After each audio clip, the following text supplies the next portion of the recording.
I am joined now by Ty Cobb, who served as a White House attorney during the Trump administration. Ty, it is so good to see you. I wish we were in person together, but it's great to be reunited with you.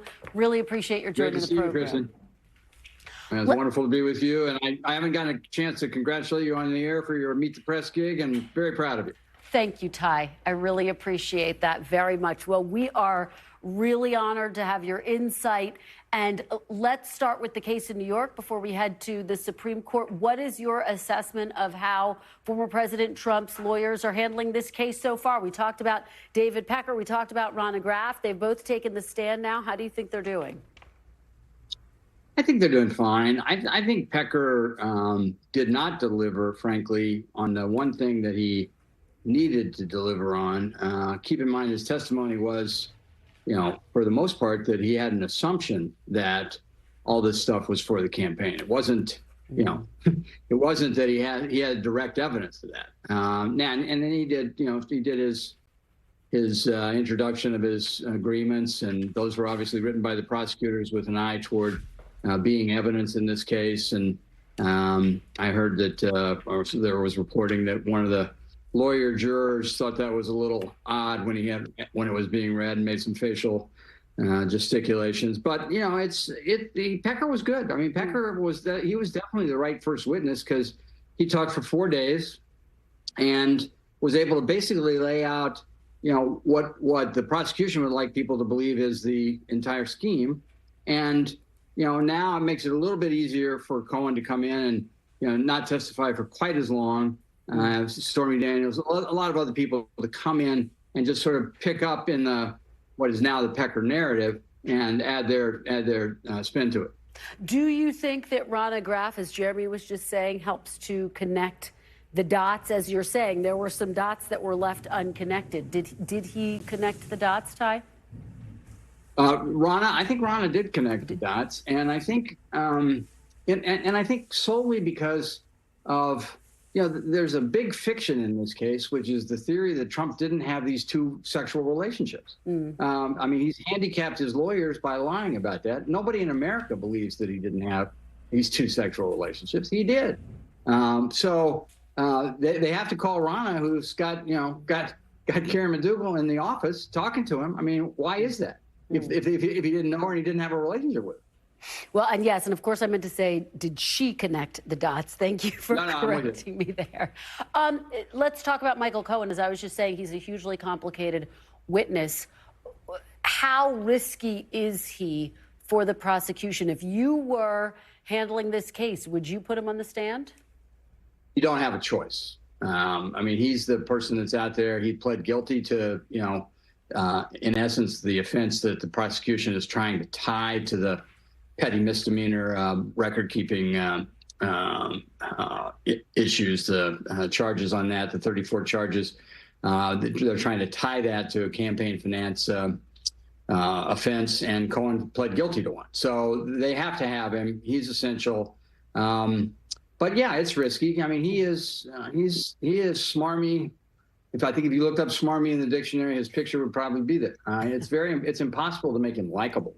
And there's so much to work with him on: the taxi cab medallions, the lies to Congress, the lies to almost everybody.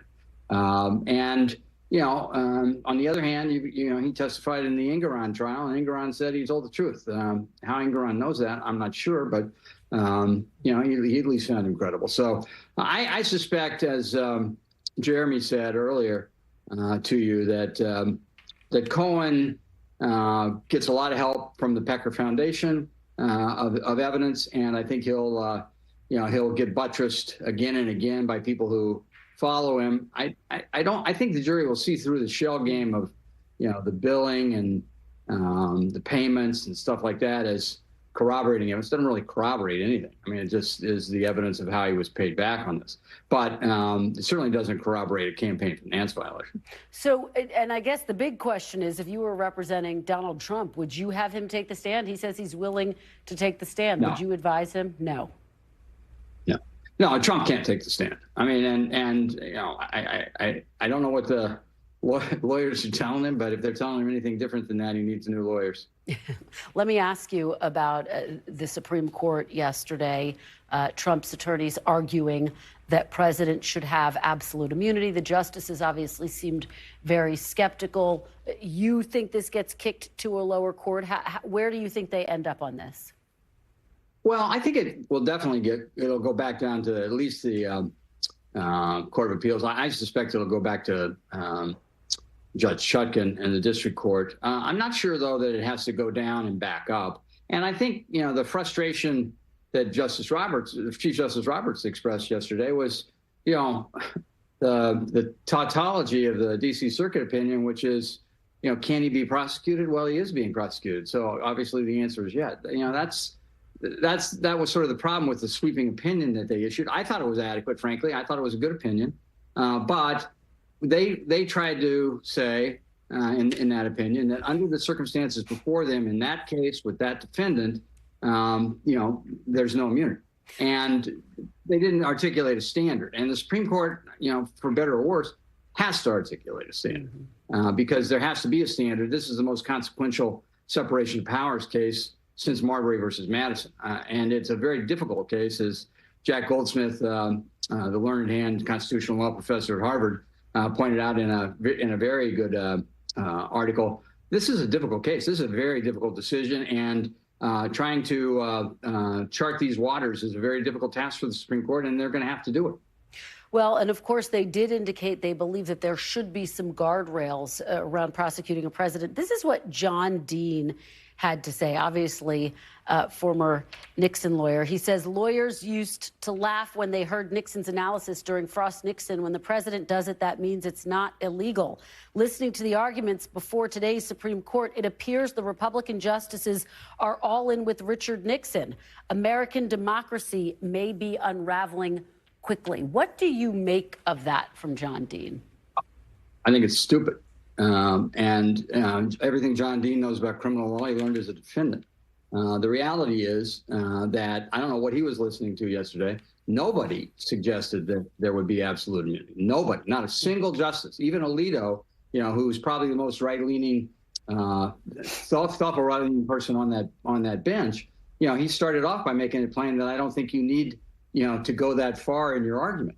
And Trump's lawyer gave up on absolute immunity quickly under the withering examination of Amy Coney Barrett, a conservative, who made it very clear that the conduct in this indictment is private acts, and she got him to concede that. So I don't think there's much left of that argument, and I think the theory that these judges are going to do Trump a favor at all. The only thing that benefits Trump here is the delay, and that this delay is caused in large part because of how high the stakes are for the country and for the Constitution.